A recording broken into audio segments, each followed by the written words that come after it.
Most people will concede the value of allowing highly skilled immigrants into the United States to fill not just their own job, but also create others along the way.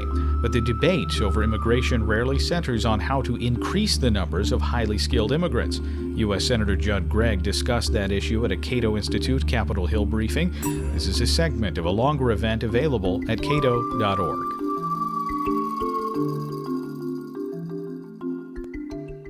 And so it just makes common sense that we should, as a nation, be looking to attract into our nation, since we are a nation of immigrants, the best and the brightest from around the world.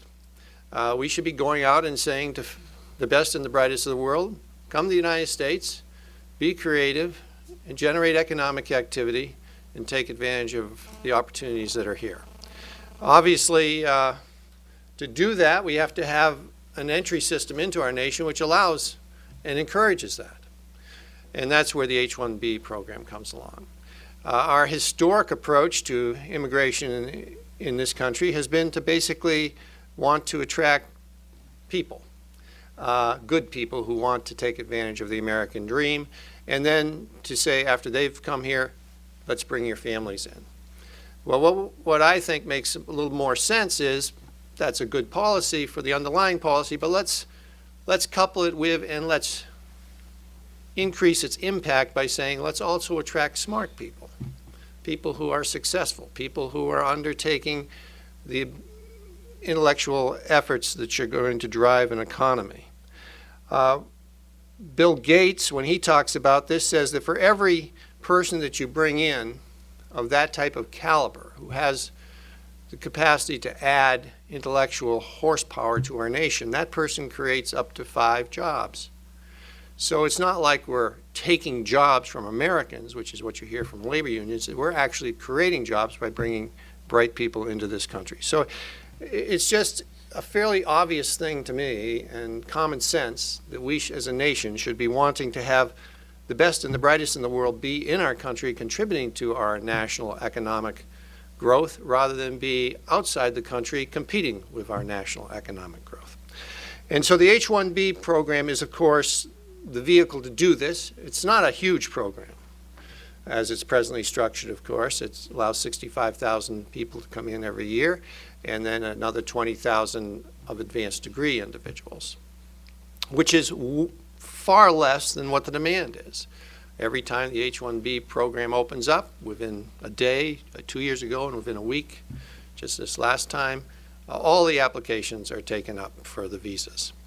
And so there is the demand there, and we know we can attract people through this program. So what we're suggesting is to basically adjust these programs to reflect the demand and to reflect the benefit. To say that we want people who merit coming into the United States and to say that we're willing to bring in more people under these programs. There are 3 different bills to accomplish this. One would just simply increase the number of visas available to about 150.